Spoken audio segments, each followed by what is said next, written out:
What are you looking for, Carl? You're doing interviews today somewhere?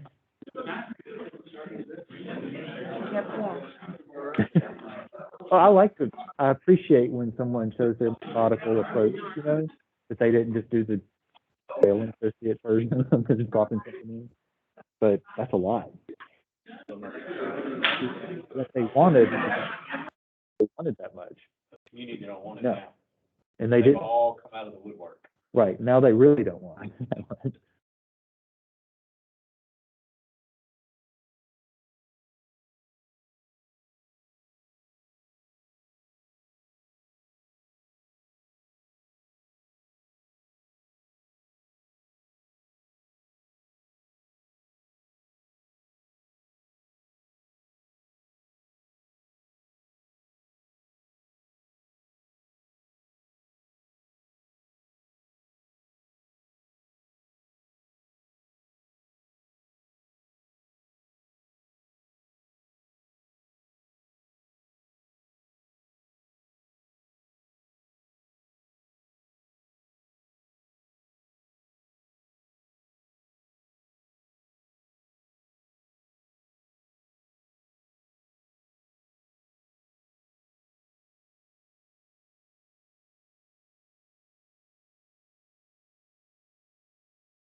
Hey guys, those of us that are logged in, I don't know, we can't hear anything, so we're unsure if the meeting is actually going on or not.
We're hearing them. I don't know if he knows that we're even hearing him, but, But folks online, we're just trying to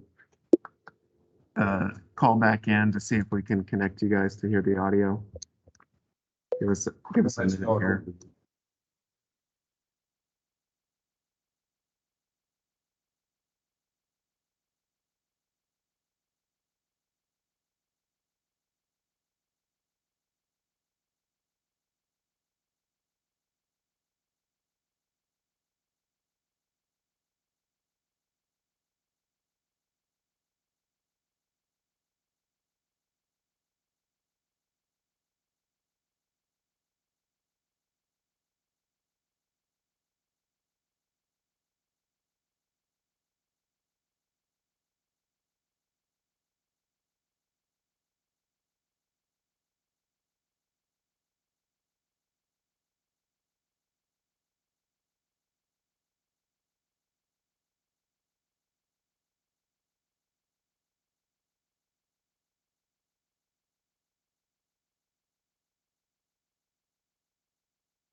Somebody, one of my competitors said, can you believe it's old?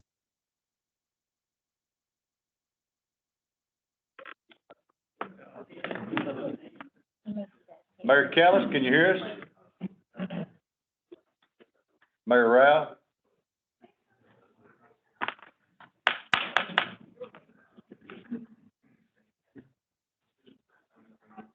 We can hear you. Hey, can you introduce yourself? This is Jonathan Russell from TDOT. We can hear you now. Okay. Mayor Callis, can you hear us? All right, good. I think we're Yes. good to go. Yeah, let's go. Yes, sir, I All can. right, so, All right, thank you, Mayor. and I'll just have to speak up. That mic will, at the podium will cause issues with the speaker system. So, really just a reminder that back in 2010, as part of the adoption of the 2035 Regional Transportation Plan, the region for the first time positioned what was called a bold new vision for mass transit across Middle Tennessee that identified a series of regional corridor investment potential as well as improvements to local circulation across the region at different levels of service across Middle Tennessee. Since then, even before then, we've been conducting corridor studies to look at specifically what would be the most feasible to work on the ground in the short, mid, and long term, and then figure out how to get those recommendations implemented through the implementing agencies like TDOT, WEGO, Franklin Transit Authority, and so on and so forth. What we're talking about this morning is the South Corridor study, which is the first deep dive to look at transit options between communities along the I-65 corridor south of downtown Nashville on into Murray County. A couple of graphics on the screen that I think are really important to remember. One is the depiction of the regional vision that was adopted into that 2035 plan some 10 plus years ago. And then over to the side is some results of some polling. Every time we poll on the issue, we get very consistent results on this, but over 85% of those randomly sampled through this telephone survey, last time we did this, are supporting the work that's being done by mayors to figure out a regional transit solution across Middle Tennessee. So there's a lot of support for the work that you do together to figure out how to address regional transit over the long term. There's also support every single time we poll it, and it's not just free regionally and within Davidson County, but also each of the other counties.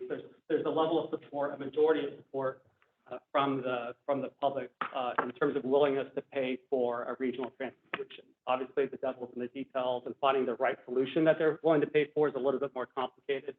But out of the block, you've got a lot of built-in support for not only regional transit, but there is an appetite to pay more in taxes and fees to implement a vision that people are good with.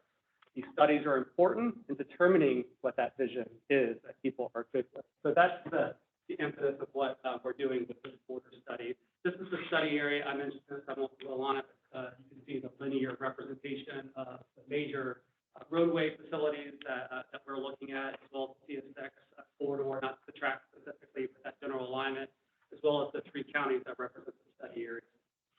The study purpose, again, it's the advanced recommendations from that 2035 plan and its successors, including the 2040 plan and the plan that y'all adopted back in February this year that looks out to the year 2045, as well as the long-range plans of WEGO and the local transit agencies, most notably the In-Motion Transit Master Plan that was adopted by the RTA Board of Directors and the National MTA a couple of years ago. I know that that's an effort that is expected to be updated in the very near future.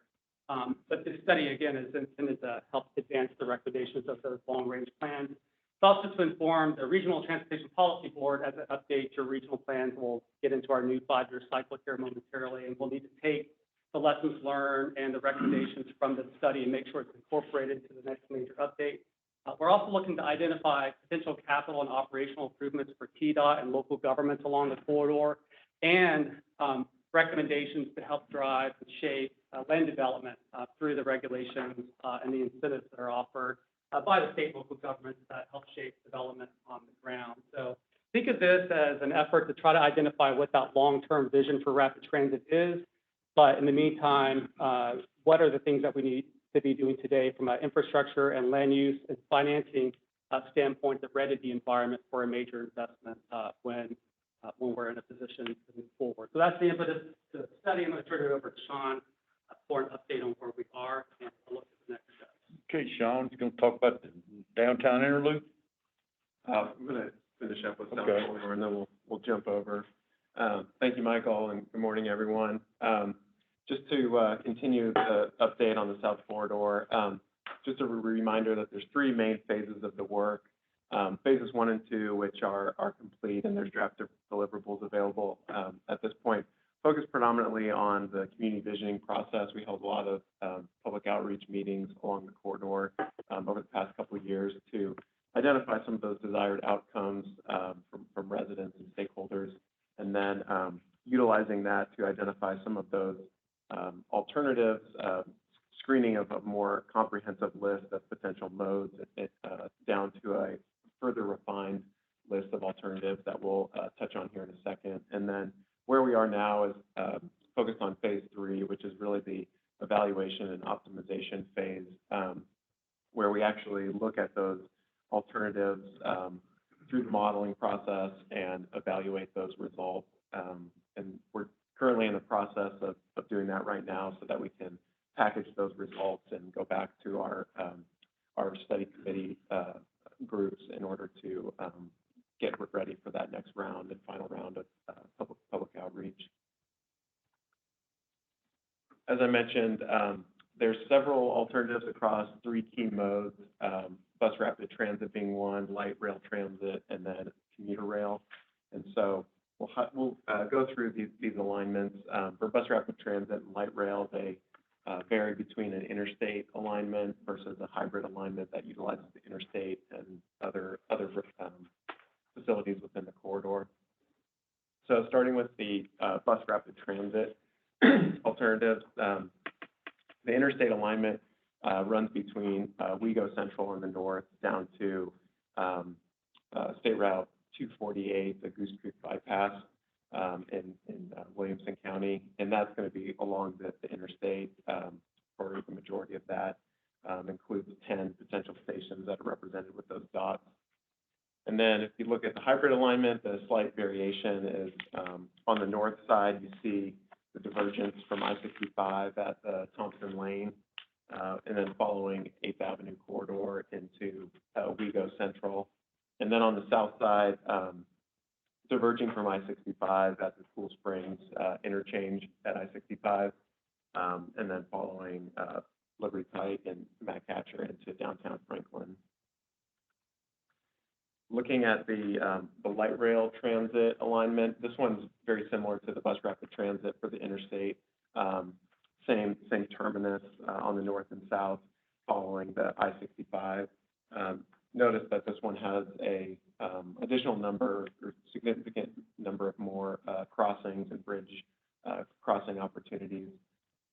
And then if you look at the hybrid alignment, it's on the south side where it diverges from I-65 at Concord Road and actually follows the CSX rail alignment. This one also has a number of rail crossing and bridge interactions as well. And then lastly is the commuter rail alternative. And this one, you'll notice, starts in downtown Nashville as well. This one reaches further south into Spring Hill and ultimately to Columbia, downtown Columbia in Murray County. And so this one's significant more length, and it follows the CSX rail alignment, stretching nearly 50 miles in length for this section.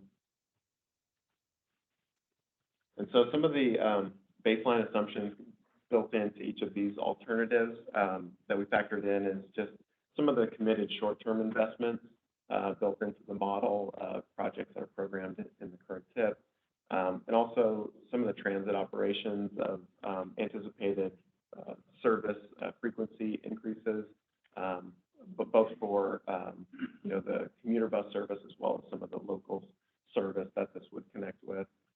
Also, the incorporation of technology upgrades. A lot of you are familiar with what's going on in the I-24 smart corridor, and so opportunities to incorporate the smart technology and latest technology into this corridor as well. And then lastly, just land use changes and potential increases for density within the corridor would be factored in as well. So as we look through the evaluation approach, I think the traditional technical engineering analysis, we're taking into account a lot of those transportation performance measures that we report on through the regional transportation plan and other efforts. Also factoring in some of the capital costs and operating costs for each of these alternatives. And then the triple bottom line looks at more of some of the broader impacts, social, environmental, economic benefits associated with each of these alternatives. And then lastly, the political feasibility element of seeing what feedback we get through the next round of public outreach engagement, where there's public support, where there's political support for a particular alternative, and then that then gives us the opportunity to potentially optimize one or multiple of these alternatives to identify the best outcome or preferred alternative. So some of the recent and upcoming activities, we recently met with TDOT leadership to coordinate some of the remaining elements of this. We're going to follow up with the particular divisions that are most relevant for those components through the end of this month. And then in early October, we're looking to reconvene study committees, both the steering and technical committee, so that we can dive into detail on some of these evaluation results of the alternatives. And then that would allow us to then embark on the final round of public outreach and engagement to finalize the recommendations by the end of the year.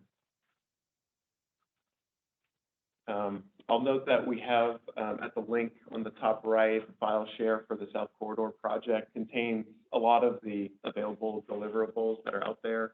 As you can see, that relate to existing conditions and trends reports, alternatives, operation and maintenance, some of the land use and TOD components. So those are available, and you can view them at that link. We also have some of the key presentations, predominantly from last spring when we met with the steering and technical committee. And then in addition to that, there is the project website, southcorridor.org, and then there are some interactive maps that go into, if you want to drill down on some of these alignments, whether it be the commuter rail, light rail, or bus rapid transit, you can zoom into those alignments and see the potential stations on a Google interface. So with that, take any questions that folks have. Mr. Chairman, Sean, this, how much does the study cost?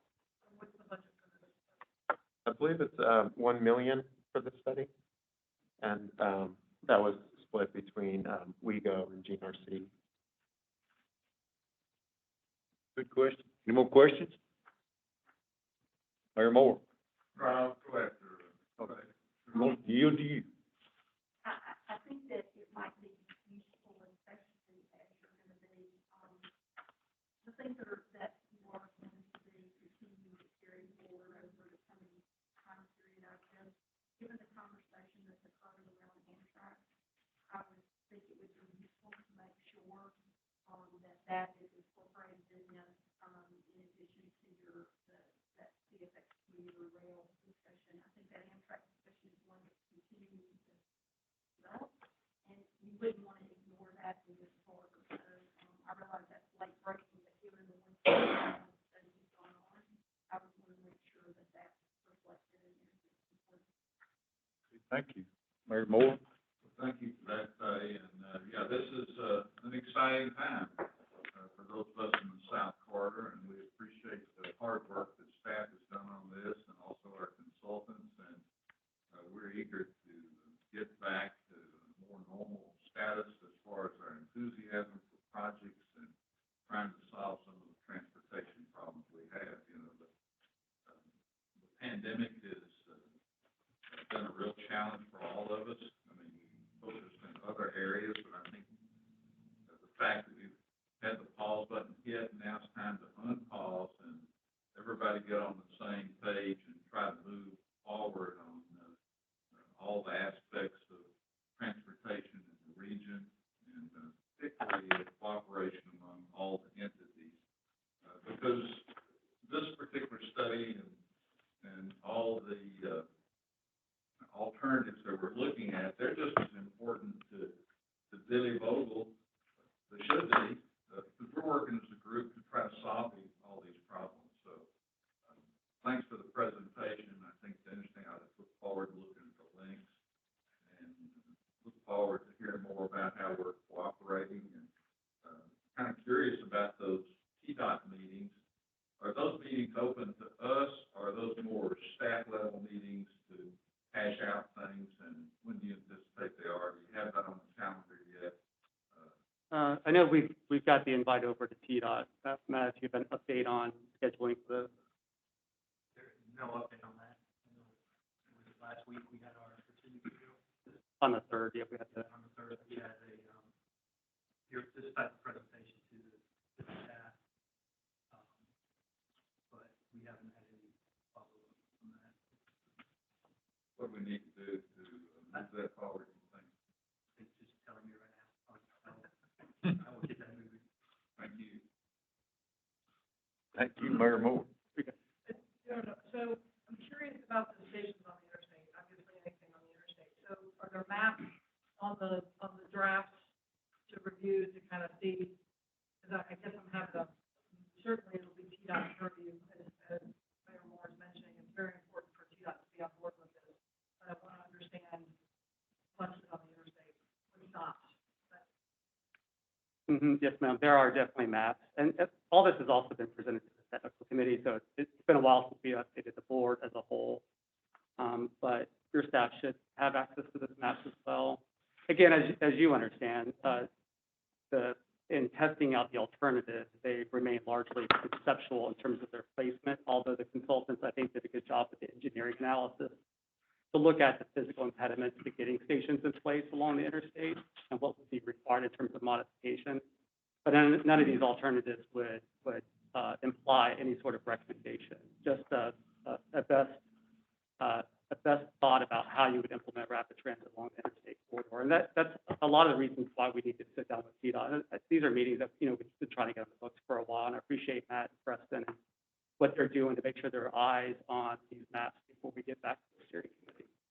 I just want to make sure, once these maps and once this information is shared, there's an expectation that it's set for the public. And we just need to make sure that everyone is okay with what's shared, that it's doable and feasible before we set an expectation with the public that we're going to start doing different things, right? So it is difficult to bring stuff back once it's out. Yeah, I mean, that's the nature of the study, is to figure out what's possible. Go ahead, ma'am. Typically, these kinds of studies, and I realize this one is a little bit different in this regard, but typically these studies result in a locally proposed alternative and it's then carried forward to several funding processes and so forth. This one is not. Do you have an idea of at what point in the future activities of this process you expect to land on an LPA that can become federal consideration? Yeah, and that's a really good question, and it's been some time, and Felix will remember when we were at the NPO together, a little bit before Steve got here, but since the Southeast Corridor Alternatives Analysis, which is a very formal alternatives analysis under the FTA sort of framework for doing an AA to get to an LPA, all the acronyms, right?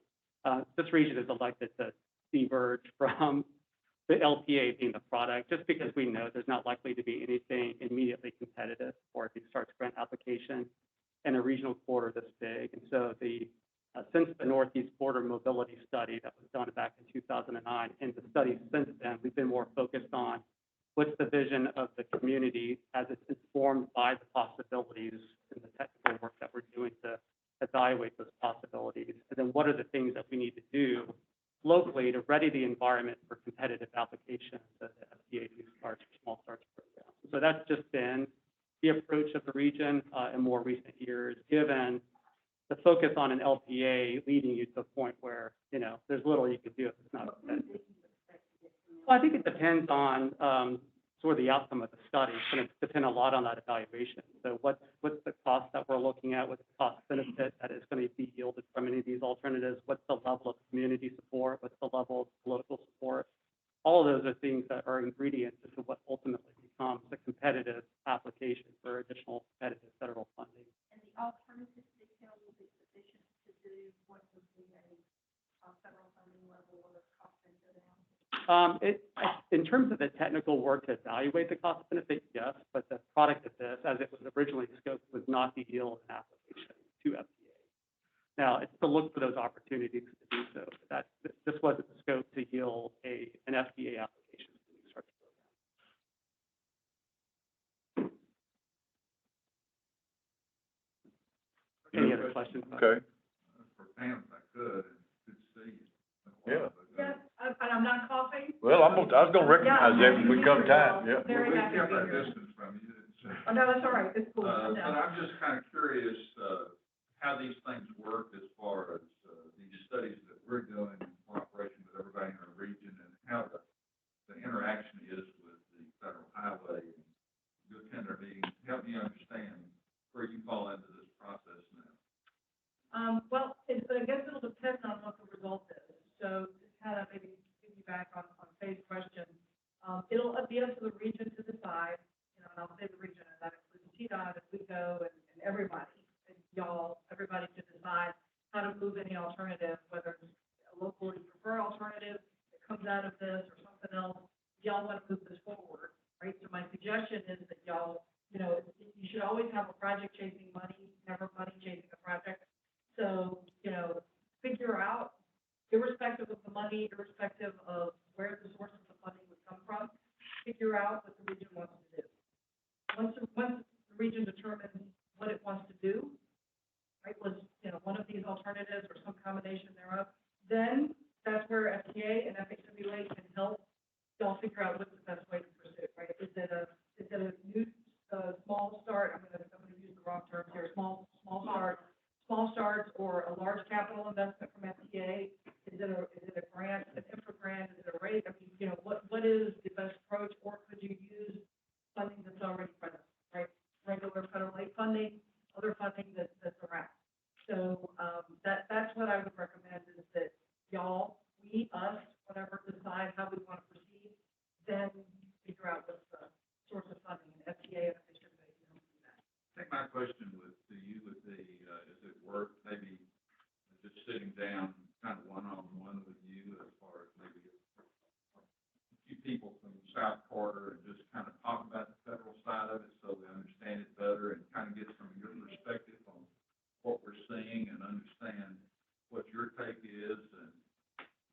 always happy to do that. I am curious, I mean, anything that does, you know, nobody lives on the interstate, right? So the constituency of the interstate is both the state and efficiency, right? So if there's a proposal to put stations on the interstate, I don't understand necessarily how that might happen, but that just may be my not understanding how that might happen. Well, good So example. that is something that I would, you know, we act, FHWA acts along with TDOT as a constituent of the interstate. Well, and the study brings forth case studies from across the nation too to help illustrate what these look That would like. be So great. one example of interstate-oriented, which is not a proposal at this point, obviously. The interstate-oriented rapid transit would be the I-25 corridor south of Denver, from downtown Denver out towards the south along the old T-Rex corridor, where there was an interstate widening project along with the light rail project that sort of stations are right there along the interstate right-of-way, built adjacent to transit-ready, transit-oriented, transit-adjacent development that has been coordinated with the private sector. So if it's in the median versus on the, you know, on the outside, you know, that's how it's all gonna kick out, and of course, it's entirely up to the department, TDOT to decide how they, you know, to stay on the interstate, right? So, you know, yeah, median versus shoulder versus how would we do that? And again, I just wanna make sure that we understand what we're putting out for the public to consider, because it does set an expectation. Right. For both opposition as well as support. Sure, and I guess that's, you know, something that's always a challenge of these studies, is that it is a public process to engage the public in the options.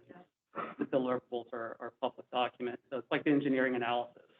How the consultants view the technical difficulties or challenges or opportunities with implementing any of these options from a very agnostic point of view. That's a report that's available for public consumption right now, as well as been available for review by the technical staff and the steering committee for quite some time now. Okay, any more questions? John, I think you still got more?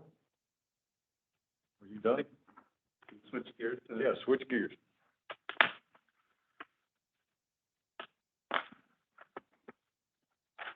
The next study that we wanted to give you an update on is the downtown interstate loop concept. And this is another effort that we kicked off about the same time as the kickoff for the regional transportation plan. And the purpose of this study was to establish a long-term vision for upgrading and modernizing the interstate loop in and around downtown. And also in that process, identifying some of those short-term strategies for improving local access and traffic flow in the process.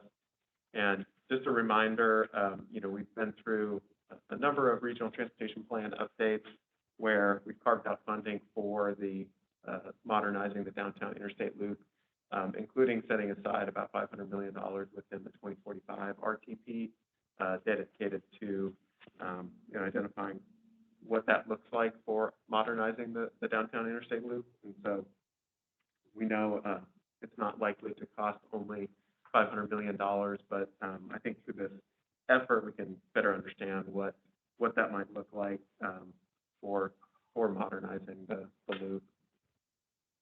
And a reminder of just all the folks that are involved in this effort, GNRC, TDOT, Nashville Downtown Partnership, as well as a number of consultants on the engineering side, Volker, as part of the microsimulation effort, Cambridge Systematics, and then some of the stakeholder work with Stones River Group, and some of the big idea thinking with Nashville Civic Design Center.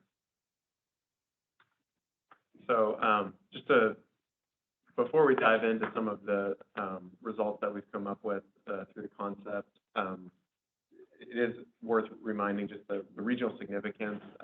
You know, these are regional studies, and I think the Interloop is probably the most regional facility that we have. This is a map that shows the origin of the trips in the region that end in the Interloop, and you can see that the extent of those trips going into the Interloop spans across all 7 counties within the MPO boundary, and it definitely serves residents from all across the region. And then you look at some of the primary facilities that they're using are the interstates and state routes in order to access that the inner loop. And then this is a map that shows the home locations of those downtown workers. And so you see, largely a lot of that trip generation is being driven by where those workers live across the region. And so when we kicked off this, establishing that shared vision was one of the primary goals. And so we not only looked at what the status quo is, or the no build of the inner loop, but came up with a couple of different concepts. One being driven largely by the consultant team, focused on a lot of the engineering examples and strategies from peer best practices across the region. Concept two being more focused on kind of a local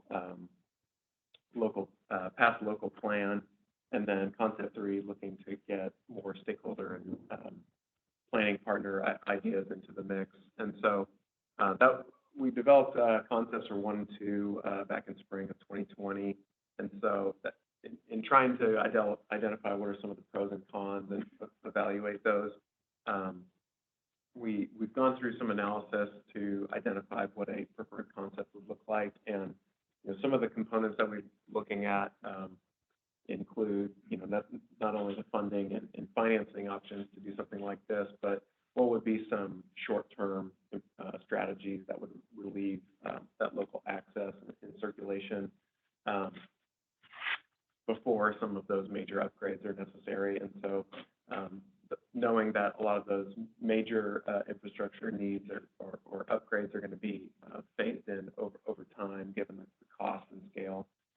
So looking at what those opportunities are for phasing in that construction, and then also the opportunities to integrate some of the transit and newer technology strategies as well through this process. Just a reminder, the kind of the internal kickoff was back when we launched the regional transportation plan. Had a more public external kickoff in early 2020, which involved presentations to the board, and then recently, as we near the close, we're providing updates to you all, and hope to identify and document some of these key findings and feedback that we've received to finish off this task order. So I'll jump into some of the initial analysis that we've done, and so focus on concept one, which includes a lot of those engineering best practices from across the region. Concept one looks most closely on reconnecting a lot of the grid network at 65 in the Broadway area, and consolidating a number of interchanges on that west side as well of the inner loop. And so we have maps that are available and that we can distribute to you all, but some of the benefits associated with that concept, as I mentioned, are upgrading some of the surface streets so that there is additional capacity to carry some of the local traffic that currently is occupied with kind of getting people on and off the interstate, and then reconnecting that grid, which making some of those connections over the interstate that were removed when the inner loop went in, and then consolidating some interchanges to help with that as well, and then the pre-loop decision point is more, before entering the inner loop, the option to either go local into downtown or to pass through, and that will help channel some of that local versus regional traffic and minimize some of those conflicts that we currently have. And then lastly, the operational improvements, just with traffic signal improvements as well as some geometric improvements to kind of optimize some of the travel patterns within the area. And so this flyover that we have is part of a microsimulation effort that we engaged in with the consultant, and we'll take you through a little bit of this just so you can get a sense of what's being proposed as part of concept one, some potential improvements that highlight what we discussed of the opportunity to make those decision points of if you're going into downtown or passing through before you enter the loop. And then as you go along the west side of the loop here, you'll see this reconnection of the grid through a cap And then the presence of these additional capacity on the side routes to serve that local traffic. You'll see another cap there before we get closer to Metro Center. But you get a sense of what this tool provides in order to showcase not only what is being presented, but what's possible to then incorporate some of these future travel patterns and how those would interact within this scenario. So this rendering was actually part of a previous consulting effort, I think done by Metro, but it is a good highlight of that reconnection of the grid over the Broadway West End area at I-65, and you'll see that connection of reestablishing that connection of McGavick and some of those opportunities, as well as potential green space and things like that. So this is just a kind of a before and after of that concept one. So this is the before, what you see currently on the ground now, and then the after, once you're reconnecting that grid, adding the cap, and then providing some of those additional surface routes to move local traffic. And so I'm going to take you through a couple of slides that may look familiar that we used as part of the Regional Transportation Plan modeling effort, but we've talked a lot about speed, like if in current conditions and then out into the future. Current conditions, if we zoom into the inner loop area, we're looking at average speeds currently of about 32 miles an hour. And then you can see on the map, it's displaying the percent of free flow traffic around that inner loop and identifying some areas that are currently more congested than other segments. And if we look out into the future and go out to 2045, we see a drop in that speed of about 9%. And this is based on a no build. So if we were to, build none of the projects that are in the Regional Transportation Plan, we see a drop of 9%. And then when we add in the projects that we've committed to through the Long Range Transportation Plan, we actually see a further deterioration of those speeds. And I think this is a really interesting slide because I think the key takeaway from this is that there are a lot of capacity adding projects, a lot of Improve Act projects that are occurring within the surrounding communities to Davidson County, and that added capacity is allowing people to move faster into the downtown inner loop. And so what we see is the impact of those roadway projects within the inner loop. And then if we look at, this is taking into account concept one. And so not taking into account if we did those RTP projects, but looking at the concept one was implemented. And you actually see that the drop in speeds is only about 3%. And so that concept one is allowing us to get a little bit closer back to those existing speeds that we're experiencing in current conditions. So we also wanted to show you, still staying on concept one, just a couple of examples of origin and destinations of if you started at this example being at I-65 and 440, starting at that point and then traveling to Five Points area in East Nashville. Through this concept, looking at the morning rush hour, you'll see that the chart shows what speeds would look like, or the travel time over that 7 to 9 period in the morning. And you'll see that the base condition is in blue and that concept one is in orange. And so what you notice is that that orange line is staying staying relatively flat over that period. And so there's some savings in travel time as part of that concept one when you're traveling between those 2 points in the morning. And the majority of those savings coming in that 8 to 9 period, where with the existing baseline, those travel times are increasing over that last hour of the morning peak. Another example is going from I-24 at Harding Place to the state capitol. What we're showing is a 17%, this is also in the morning, 17 or 19% decrease or improvement in travel time. As you see that orange line for the concept one, not spiking as much as the baseline in the chart.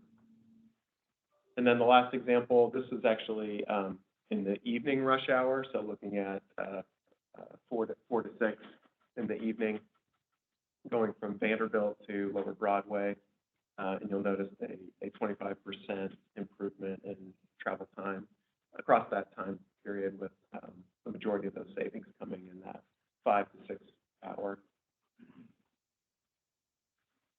So just to wrap up, some of the remaining tasks, we are finishing up our analysis of the concepts, and I think finalizing the microsimulation tool, not only for this effort, but I think this was a good experience in getting acclimated to microsimulation capabilities, and so getting staff prepared for future applications of this work, should that occur. And then just working with TDOT Nashville and our partners to determine next steps for this interloop vision that ultimately needs to translate into specific projects that can be funded over a time frame. So with that, I think we're done with slides, but happy to take any questions. Anyone got any questions for Sean? Yeah. Okay, Pam. Okay, so what's gonna come out of this is a list of projects? No, the project was trying to clarify what our vision is for the interloop through testing a couple of concepts to inspire conversation about what other ideas are out there. So it's just the planning effort to establish a vision, which is, I think, the suitable role for the NPO to do. I think projects need to come out of the implementing agencies, not.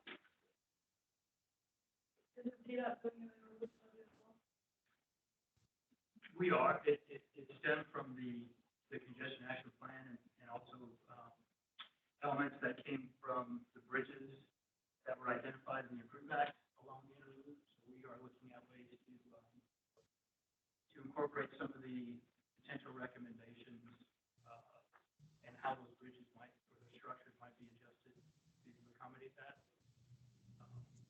It's my understanding that while this is a conceptual vision, it will help complement what we're doing when we get to that point of discussing recommendations. I know that it went a little bit of the weeds with some of the implementable portions of it. For example, I remember at the presentation, the consultant had mentioned that the cap concepts would require a lowering of the interstate to keep that height regulation there. So I think, where we could take that from what you've done is to go a little bit deeper into those things and take what we've done and move those forward. And again, I want to just emphasize that our study is really data-driven. It does not have a public component to it, just like other technical reports that we put together. So as I'm sure it was brought up, this is prior to me coming, but this came from an initiative by the governor to look at all of our urban areas and the congestion in those areas and to establish everything's on the table type of analysis. What has not been approved yet is the release of that, because I think some of the potential, as you all know in this region, if things are brought up without the background of it, then I think the opposition begins to start to form without full knowledge. So as much, I would love to get that out and present everything, but at this moment we can't divulge it. But anyway, Pam, we have a similar study, but I don't think they are completely identical. I guess it'd take, Matt, what's it take to get it out so we can all kind of be collaborating on solving the problem? Right. I think what we would like to do is to bring this into more of an intimate setting and meet with some of the elected officials on a smaller scale, talk about the that would be the best way to do that. How soon can we do that? Again, as soon as possible. Because I know this has been somewhat of a contentious discussion, but we want to make sure that there's support. I don't know that it's contentious. I think we're all just trying to figure out. I mean, we're not transportation experts. I mean, we're just a bunch of mayors trying to pick up the garbage and make sure that folks have what they need. And so, you know, we're all learning about transportation on a daily basis. So, you know, I'd love to see something where we all understand what each other's doing, rather than kind of working in these silos. So anything we can do to help do that, let us know. Matt, your estimate, percentage-wise, how much of this is redundant? The two studies? I'm sorry? In your estimate, how much of the two studies are redundant? Are redundant? Yeah. I don't think I can respond to that. I think the redundancy is the project location. Again, as they presented, they had a conceptual level. We're going a little bit deeper into the operations side of it. And again, looking at the structural components too as well. Sure. Long-term structure. I think, you know, one of the things that we try to do is the NPO is supposed to represent locals and the state. So, I mean, we kicked this off in the governor's office. So, you know, there was no intent on our staff's part to make it a us versus them situation. So, I mean, from our perspective, you know, we welcome any specific reaction that TDOT might have on any of these concepts. And I know Matt, you know, Matt has been great to work with. And they've got some limitations to fully engage, but we're not trying to present an alternative to what TDOT's talking about. It was born out of an effort to work collaboratively to establish a long-term vision for the interloop. And then somewhere along the way, you know, the efforts diverged. I'm sorry, what do you mean limitations to fully engage? Just referencing what Matt just mentioned.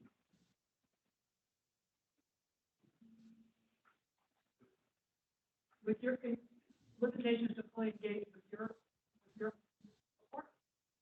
Or, I'm sorry, Matt will have to clarify the limitations that he Well, proposed. as I was saying, the study recommendations have not been released yet. So, I mean, unfortunately, they're moving with their, what came out of their analysis. And we will be coordinating with what, they're giving us a good head start on what they've done. So when we go into we're still in the process of calibrating our simulation. So, this study is moving ahead faster than what we're doing with our study right now. And we're wrapping up. So we looked at concepts, we're going to document the feedback, and then we're going to wait till we get, you know, some next step considerations from the state. The schedule for our completion is early spring. Chair recognizes Joe Herman. Thank you. At a meeting I was in just 2 days ago, in a Sumner County meeting, I came away with concern that we were running a study here. TDOT and Metro is running their own study. They have differences. So I'm not sure what these caps are. These new concepts, what these caps that you're talking about. What are they, first of all? And then I want to know what Nashville has to say about this, because if they're working with TDOT on one program, and then we're supposed to be working with Nashville on the other side. It's in Nashville. Nashville should have pretty good say in what's going on here. Yeah. No, they have all this. And I'm not going to say anything on this yet, so I'm sure she's very, maybe you can pipe in on this. But I would like to know a little bit more. We all share that kind of loop as far as we all have residents that go in and out throughout Nashville, and tied up with all this traffic, plus we have entertainment and food venues and everything else. So it's really important to all of us, but it's in Nashville. I would assume they would be presenting some type of project. TDOT obviously has control of the interstate, but they also have to listen to what people are saying in Nashville. I'd really like to hear a little bit more to say on this. I'd like to know what the cap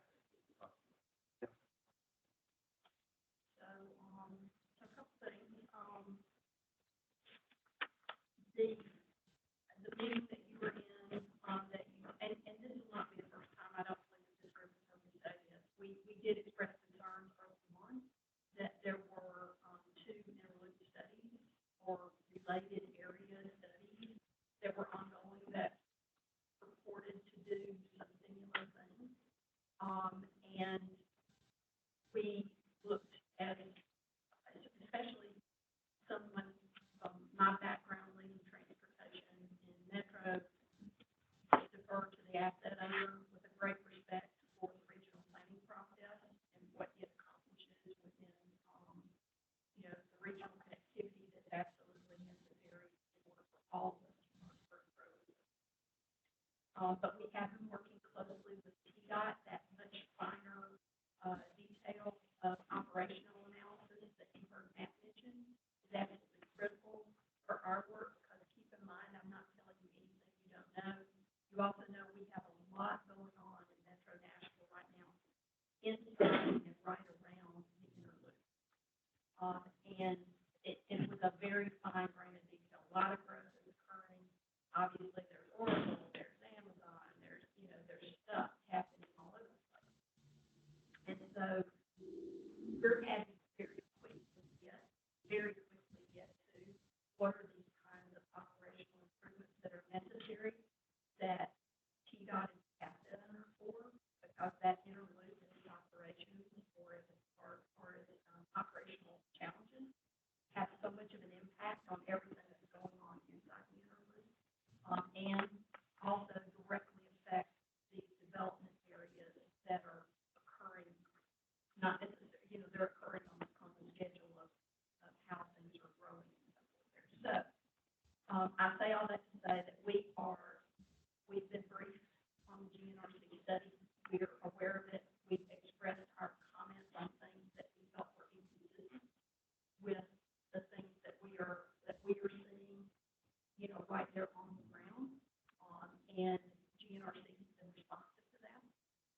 And we are continuing to work on a very hand-in-hand basis with TDOT as the asset owner and with all of our development activities to make sure that we're matching infrastructure. Because what happens in that area does impact all the other areas outside of we understand that. So we're trying to make sure that that we're, you know, we're effectively coordinating with all of that. So I'm glad to answer any other very specific questions you might have, but I hope that that's a sufficient overview. Yeah, and if you don't mind, I appreciate those comments today. And we haven't produced any new concepts since March of 2020. But when we shared it with TDOT Metro, we haven't produced any new concepts then.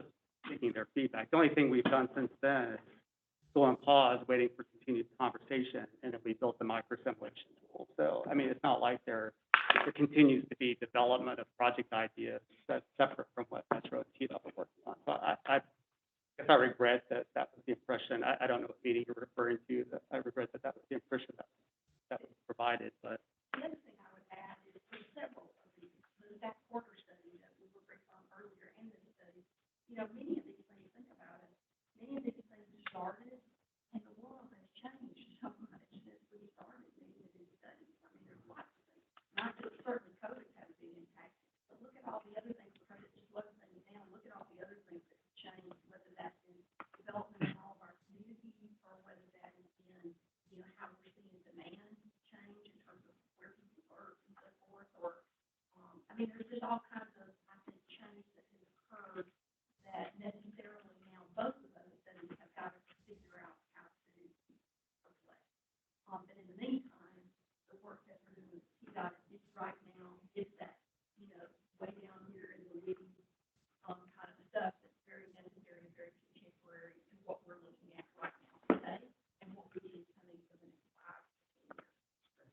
Well, just from a selfish point, from the person that's lives in one side of the loop and works on the other side of the loop, and the loop is the only way for me to get back and forth.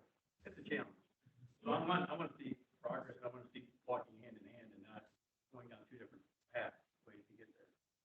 One other project that I would mention that I think is really important in that regard, related but very important, is Steve reported on it earlier in the RTA meeting that occurred just before this, is we're working on a project called the Downtown Neighborhood Traffic Project, which is all about how are we connecting everything in that sort of core, because it impacts how people get through, how people, you know, connect, especially if you wanted to try to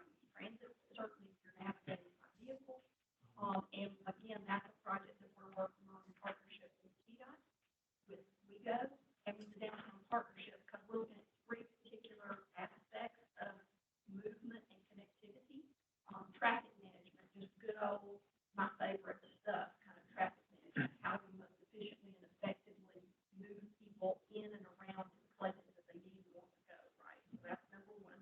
Number two is transit prioritization, because the city, and when we go system is really going to be able to grow and prosper, we've got to settle that out. We've got to determine how do we really connect and move through and enable transit to function really efficiently and effectively.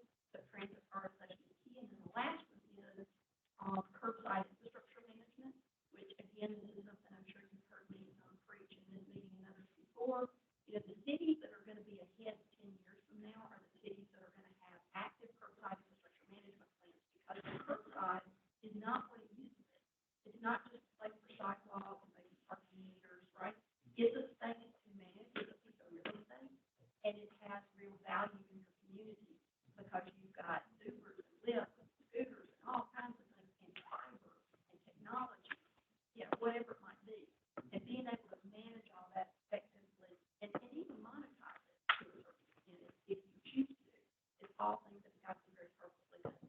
So that study is doing those three things, and it's for everything sort of inside the inner loop, and then how it connects along with all of the other work that we're doing with their inner loop work that then is sort of about inner loop and out. So hopefully all of those things are coming together. And again, we're having to be right here, because we can't, we've got to have decisioning, quite honestly, we've got to in terms of getting things done. We're going to keep clear between the two, so I want to make sure we Absolutely. hear from you. Thank you. Yeah, we appreciate that. Pam? One last question, please, Mr. Chair. So what was the budget on the downtown loop and This is about a $250,000 task order. It's a task order as part of the general planning consulting contract that runs through September 30th that were aimed at building out the RTP. I'm sorry, you said 250? Approximately 250, if we can use that number. So that was just general, It's part of our general planning consultant task order work related to the RTP. PL? It's partially CP, remember, it's 50/50 WeGo, so there's 5307 funds that I think WeGo is charging when we invoice them for their share. No, sorry, this is going back to the South Border. Yes, this is CPG fund, so maybe not specifically PL, but between PL and 5303, whatever that fixture is in the CPG grant contract. Conflating the Come out study. of this meeting with, is there something that we can come out with as far as, all the entities getting our heads together and at least having some, a little deeper conversation, about what's happening and what each of us is doing? Yeah, I mean, I think that's been our intent, just get everybody in the room and start talking about some of these ideas. You know, respect what Matt said earlier. And, you know, we'll just have to, like that slide suggests, we're going to finish the analysis on the concepts that we did, which are not proposals. They're to the question about CAP, not our idea. These are things that have been in the public forum already. We're not proposing a cap. We're depicting a cap, but what we're actually doing is proposing as part of the concept. It's not a proposal, we're just testing out the benefits of reconnecting the grid over the cap. So we're looking at the mobility aspect to anything associated with the cap. Again, we haven't come up with any staff original ideas. We're testing out concepts that are already out there to help inform the broader conversation about what we all ought to be doing next with respect to the inner loop. We haven't produced any new concepts since March of 2020, which was very quick after the beginning of the study, which kicked off in January. And then we shared that with our partners, and that's just been engaged in, you know, trying to get as much feedback as we can. So we'll wrap up the documentation on that feedback and then just await guidance from TDOT when, you know, TDOT's to the mayor's question, ready to sit down and kind of think through some options for the region when it comes to the inner loop. We'll be ready to go. Your question regarding a cap answer. So maybe restate the question. Yeah, what is the cap? What is it referring to that? It's not okay. The assumption that's an acronym is hilarious to me because we are so bad at acronyms. The cap is on the imagery, what you've seen, and Sage has proposed the cap as part of the infra grant program at the federal level. She may be able to talk about the cap that was proposed out of Metro. But it's basically bridging, you got, Okay, you have some caps, they have different caps. oh, we don't have caps. We're just depicting caps that have been put out there before and the rendering. But what we're looking at is testing the mobility improvements of the reconnecting the grid across the interstate. So the cap specifically is not an acronym. It's just the reclamation of basically the airspace over the interstate, which is something that's been, even in previous NPO documents, talked about in terms of opportunities. Is it like a bridge? Yeah, it could be. It could, you could use that reclamation of that space any way you want. A park, more transportation facilities, which is generally speaking the way we've looked at it. I don't know, say, Certain access and opening up others, or? yeah, it's basically, think about like the Mumbrian to Broadway, between those two. Just imagine that being, that connected, right, between those two. Yeah, I mean, it's something that's gotten a lot of positive reaction. It's done in other parts of the country. Again, we're not proposing it, we're just simply depicting what others have come up with throughout the region. Okay, thank you. That does answer. We don't presently have any caps proposed in right now, other than Jefferson Street cap. Thank you, Gerald. That's a good question. Yeah, that cleared me up a little bit too. I was a little foggy there a while. Anybody got any more questions for Sean or Michael? Hey, thank you. Those are some good questions, good discussion. Okay, thank you, Sean, Michael, for the presentation. Okay, we'll move on to the announcement of the COVID Relief Funding Award, and we're gonna stay with Sean on that. Thank you, Mayor Bogle. The last informational item that we have for you today is announcement of our recommendations for the COVID Relief Funding Awards. Just a reminder, I know you've seen this slide a number of times, but this CRISA funds that were allocated or appropriated back at the end of 2020 made about $10 billion available nationally. Tennessee got about a little bit more than 200 million of that. And within our region, we got about a little bit more than, or close to 9 million of that. The remaining of that going to other MPOs across the state, as well as TDOT statewide. And it did come with some fairly stringent obligation deadline for the Nashville urbanized area. It was September 30th of 2024. And so when we received this information, we reached out to you all and our TCC members to identify what some potential priorities would be, and identifying some of these projects that could be delivered in a more timely manner or a quicker time frame. So those priorities were investing in infrastructure projects, and then also staff identified the opportunity to invest in data acquisition or software purchases. And so I'll take you through the call for projects that we held through the to identify infrastructure projects, and then we'll talk about the data acquisition. So for the COVID relief funds, we kicked this off. You issued a call for projects back in June. We had not only a pre-application process, but then a formal application process.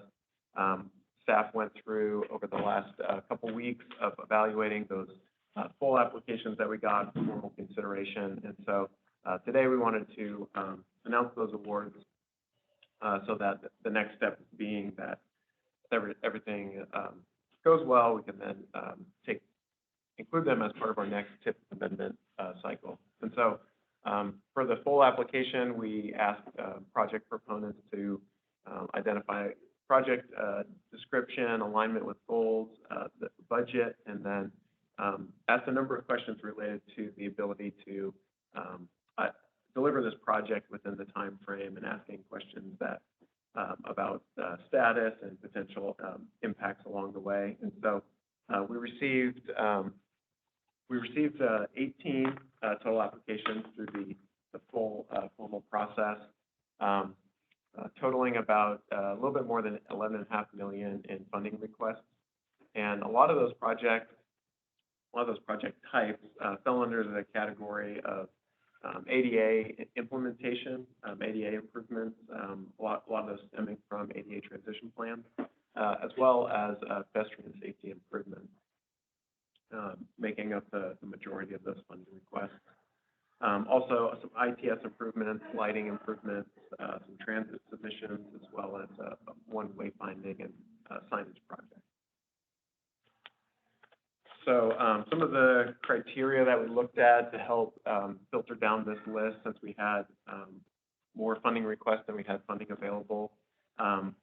Obviously, looking at that plan alignment of how the project aligned with local, state, regional goals, and project readiness and delivery being another big one. Reviewing the project application and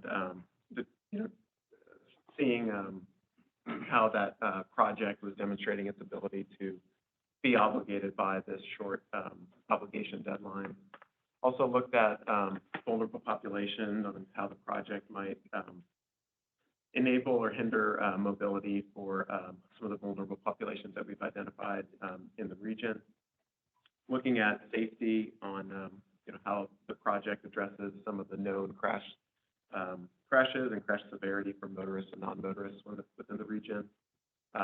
Also looked at resiliency in the COVID era of how this project might improve resiliency or enable to adapt to changing conditions.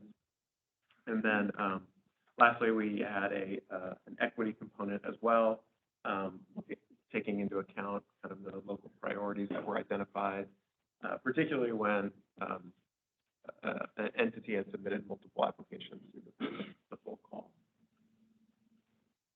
And so here's a list of all of the applicants and project names and the funding requests. These are sorted in alphabetical order, but you'll notice we had 18 applications total, and then that totaling about $11.6 million in funding requests.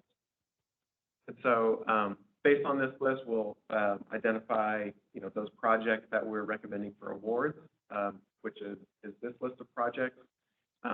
It is about $6.5 million in funding awards, that being for Franklin's Advanced Transportation Controllers Project, Hendersonville's Streetlight LED Conversion Project, Lebanon's ADA and Pedestrian Signal Improvements Project, Metro for pedestrian improvements at multiple intersection locations, Mount Juliet for State Route 171 sidewalk improvements for reconstruction, Smyrna for ADA upgrades along one of their main corridors, for Sumner County for ADA transition plan implementation, and WeGo for North Nashville pedestrian improvements, and White House for pedestrian safety improvements at two state routes, State Route 258 and US 31 West.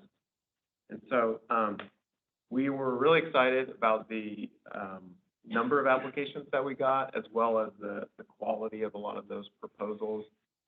We received quite a few projects that were not previously submitted through prior regional transportation calls or TIP development cycles. And so I think there was projects that we probably would not have been submitted if it weren't for this money becoming available. And I think through that effort, we also identified for projects that we weren't able to award grant funding for through this call, there's some potential other opportunities as we have several set-aside programs. One, our active transportation program that funds a lot of bicycle and pedestrian improvements across the region. We have funding set aside for that for a upcoming call. And so I think that provides an opportunity for a number of these projects that we weren't able to award funding for through this call, but I think they would be candidates for those upcoming calls. Another program that we have is focused on the transit technology program. And so some of the transit proposals that we got, I think would be suitable candidates for that next call for those projects.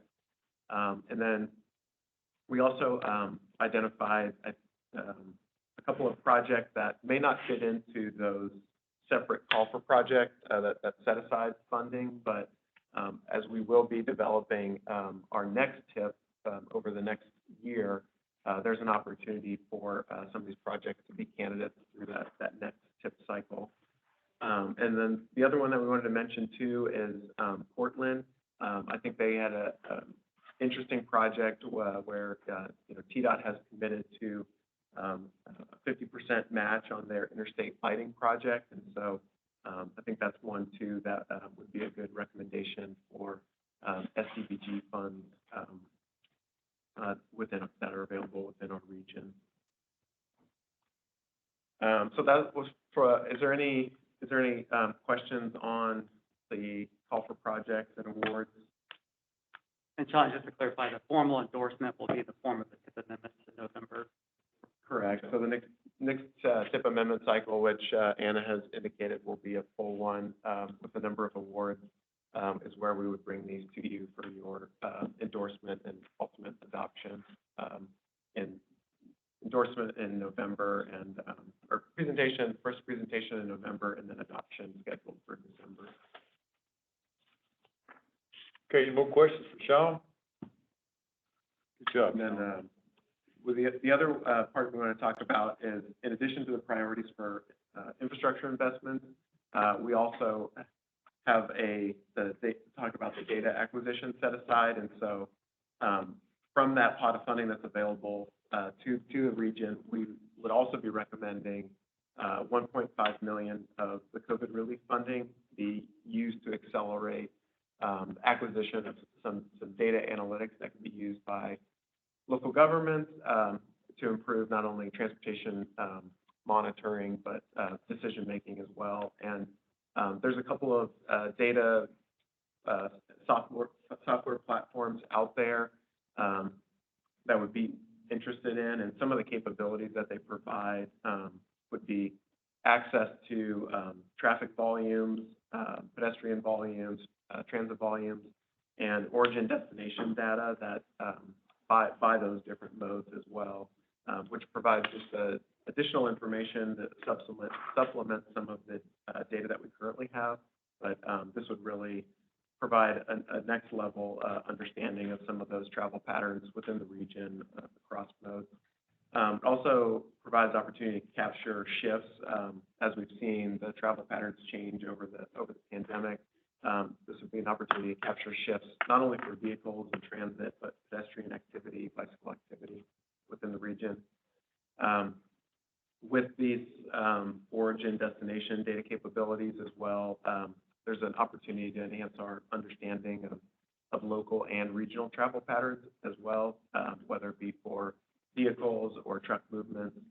And then having that access to this information on a very frequent basis, there's an opportunity as well to conduct before and after studies in a more efficient, timely manner to build support for some of these projects and illustrate some of those benefits. So this would be another recommendation of part of that funding to data acquisition. So happy to take any questions on that, Jim. So how long was the 1.5 million fund process? That's a good question.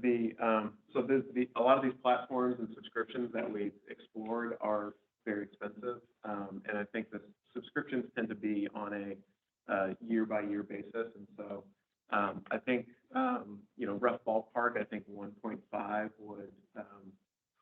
would likely get us multiple years, likely 3 years of one of these more expensive data platforms. And I think I forgot to mention, but I think one opportunity why the COVID relief funding becomes a particularly good opportunity for something like this is that given the cost of some of these platforms, we would, in order to acquire something like this, we would likely have to increase or find a way to match those funds, and whether it be increasing like local membership dues.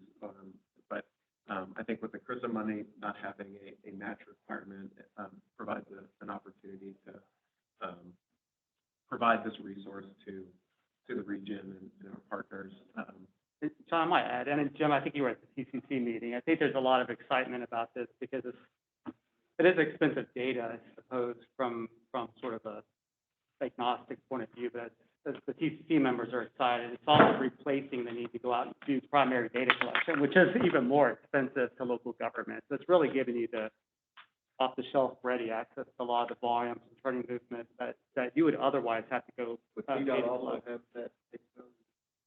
Because we're basically strict Yeah. on data. Yeah. correct? That's one of the vendors, yeah. Yeah, it would be the premise here would be a cooperative data purchase for TDOT and all the local government. It's amazing. I'm a big data guy, but I still can't believe some of the capabilities of it. Okay, Sean, anybody have more questions? Look here, as a chairman here, we're getting about, toward, there's some stuff over to drink and eat. If you're hungry, nobody's gonna call you out. You go over and get something to eat, okay? Yeah. Help yourself. Don't be sitting there hungry. Okay, we're gonna go to our reports, and I'm gonna recognize Pam Cardenbrock with the federal report. Pam? Thank you, Mr. Chair. Just two quick comments. FHWA is expected to provide approval of the FY 2022-23 Unified Planning Work Program by the end of the month. So we please anticipate that. And then at the last meeting, I talked about kind of where we were on federal funding on the national level. We're hoping maybe by this time we have a bill, but I believe that is still under conversation. We're going to politely say it's, I heard say laugh, it's under conversation at the congressional level. So that discussion continues. I should, my experience after 28 years is that we should anticipate a continuing resolution and just kind of go ahead and think about it and how we might want to approach that. I don't know if y'all know sort of rule of thumb. The Tennessee gets about 2% of the Highway Trust Fund in general. That equates to completely coincidentally to about $2 million a day, right? So if you take all the funding that FHWA provides through the Highway Trust Fund to the state, divide that by 365, it ends up being around $2 million a day. So just to make the math easy, if there's a 100-day continuing resolution, y'all can just do the math. It is about $200 million that's coming, and then they'll be subdivided, some of the set asides for the FBOs, but it'll just give you a broad idea if you hear it on the news. Having said that, a miracle might occur. We may end up with a bill, fingers crossed, candles lit, but at the moment, we should plan for both the bill to be signed as well as continuing resolution. I think that would be wise. Okay. Thank you, Pam. Any questions for Pam? If not, we'll move down to our TDOT report. I think everybody knows Matt. Go ahead, Matt. Good morning, Mr. Chair. TDOT has nothing to report on. Good. I guess that's good. Is that good? Okay. Pam, thanks for being here today. Good to see you So, back. sir, I'm happy to start coming back. Well, thank you, Matt. Matt made our quorum this morning when he came and didn't have nothing to report. Thank you for being here. Yeah. Okay, we need to go with the chair's report. Mayor Reed was going to give us an update. Michael, have you got some dates, from the task force? Yeah, I'll serve in Mayor Reed's place and just give folks a reminder of the Project Delivery Task Force roster. And we're excited to reaching out for some potential dates to kick off our initial meetings. And so based on responses, we've targeted our first organizing meeting for the end of the month, Tuesday, September 28th. The town of Smyrna has been gracious enough to host us at their event center. So we'll have that first meeting, and then really the first working meeting will be the following month, looking at Tuesday, October 19th.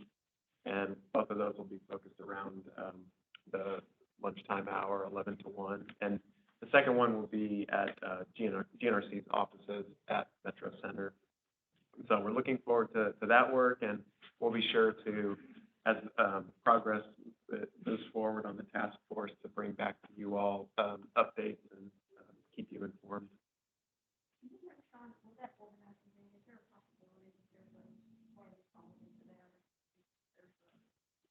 Yeah, I think we've been trying to focus on the in-person. I don't know if we have the. Okay. Okay. question, because I'd like to have her here on it too. You know, maybe instead of driving down there, because I'm not on that meeting board, but I'd love to be able to hear what they're talking about. Good question, yeah. Okay, thanks, Sean. Okay, as our last meeting, we had, Sean share results of, gauging interest in the Amtrak. And, I'd like to get Mayor Bell of Lebanon to stand up, please, if he's here, and give us an update. Thank you. Thank you, Mr. Chair. As you just said, there was a survey about the possibility of Amtrak coming back to Middle Tennessee, and there's a very positive response to that. Michael's asked me to help with that effort. So I think as we move forward, what's going to happen is we're going to have an event to present some proposals probably in late fall or early winter. And so what I'm asking for is if there's anyone who's interested in helping put that event together, I would appreciate that. And as we form a task force to look forward towards Amtrak, if you're interested in being on that task force, I appreciate that too. Just reach out to me or the GNRC staff, and we'll be happy to sign you up. Thank you, Mayor Bell. You know, Mayor Moore, like we was talking about Amtrak earlier, I used to work for L&N a long time ago. L&N and Amtrak, I was on the HD division, which was Henderson division, from Evansville down to Amqui, where Johnny Cash had his little depot there. And Amtrak did not travel on our line. We was mostly freight and coal and stuff. But every once in a while, when they had a derailment on the line, Amtrak would come through. And it was really exciting to all the workers on the side of the track to get to see Amtrak come through. That was pretty neat. And what was really neat about it, if he was even 75 miles away, that dispatcher would not let you on that track. If you stopped Amtrak, somebody was going to the house. So that, it was really something to see Amtrak come through, and it was pretty neat. And talking about R.J. Coleman with the RTA, when Coleman came in this country, he got started at Russell, Kentucky, down to Clarksville, that line, doing business, still L&N, and I was lucky to be one person was called to help him get that started. So dealing with trains is really neat to me. I appreciate that, Mayor Bell. Thank you. Okay, I think we're going to go to our staff report, and I'm going to turn it over to Sean. I'm going to let Michael take this one to talk about our. I'll turn it over to Michael. Well, it's very easy for me. I just wanted to remind everybody about we're not meeting in the form of the executive board, the GNRC, following today's meeting. We're going to be meeting the full council body in their annual business meeting next Wednesday, September 22nd at 10:30. The meeting will be held at the George Jones Museum and Restaurant, which is on 2nd Avenue. They're very close to our Butler's Run offices at 2nd and Commerce. Of course, it's a full council body that represents more than 52 city mayors, 13 county mayors, and a whole host of other members of that regional council conduct business at 10:30. And then we invite everybody to our annual luncheon. Immediately following that, we'll probably have a reception about 11:15 as that board meeting is wrapped up. I think get started with the formal festivities of lunch. At 11:30, have everybody out there by 11 o'clock. Up on the screen is a look at the agenda for the business meeting as well as some of the programming for the luncheon. So you're all encouraged to be there. You should have in your emails a link to RSVP, but if you can't find that, just feel free to reach out to Sean, myself, Michelle, any one of us. We'll make sure you're on the list. If you haven't RSVP'd yet, we'll be in touch with a reminder. We'd love to see you there next week. Okay. Sean, I got in my minutes here that you're going to bring up something about the census. The last thing I'll mention, I think you brought it up, which is good, is the update of the census information and its impact on membership. And I think staff continue to look at the census information for its implications on other aspects of the MPO program. So we'll continue to gather that information and report back to you. Okay, thank you. I think with the census, all mayors thinking we got shortchanged. We probably did because of COVID, but it is what it is. The numbers are in, and we're getting involved in redistricting. Is that right, Mr. Anderson? Yeah, okay. Any other business bring for the board? Hearing none, I'd like to thank everybody for showing up today. We had a quorum and we got some business done, and that's what it's all about. Keep moving ahead and get one step in front of another. So I got one more motion I'll entertain. Don't move. We are adjourned. Hey, we'll leave your name tags here for the ladies. Some of us forget to carry them home.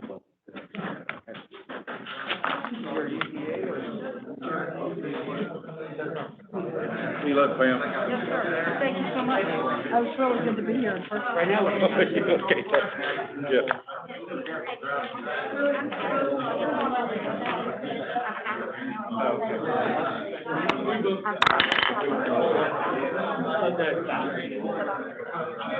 The last.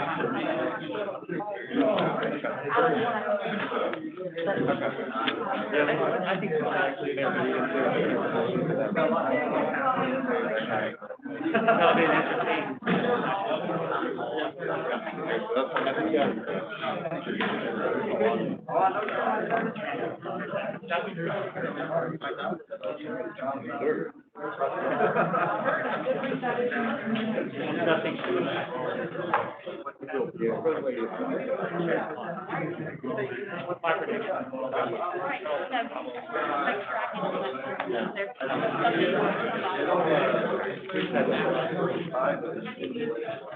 That's really what I know. How they grew that. All right. There you go, man. Hey. Y'all go ahead. I got a comment. You're trying to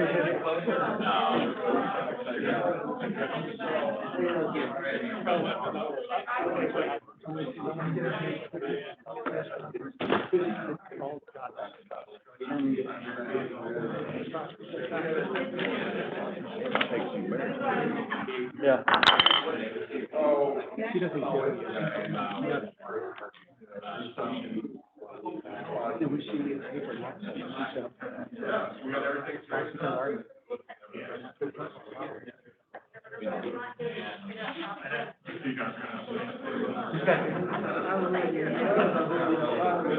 You have a good day. Not every day. Yes, I did. And he broke the date down. Good for you.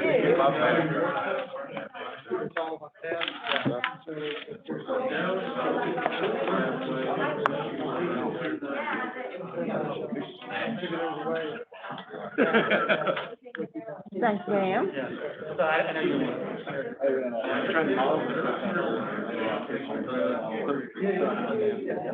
And I have that.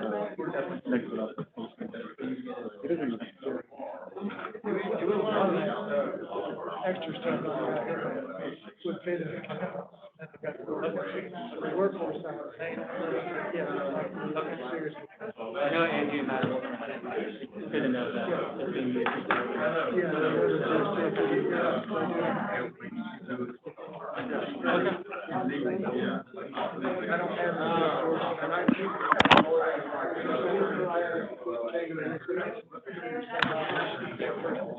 All around. I like your idea. Keep it that nice and staying platform. You too, man. Okay, yeah, no, you got it. See you, Jimmy. Good to see you. Mayor. Hey, Mayor. Hey, Sean. How are you? Talk to you, man. Mayor. I'll let you know. I didn't make a count, but, I think there's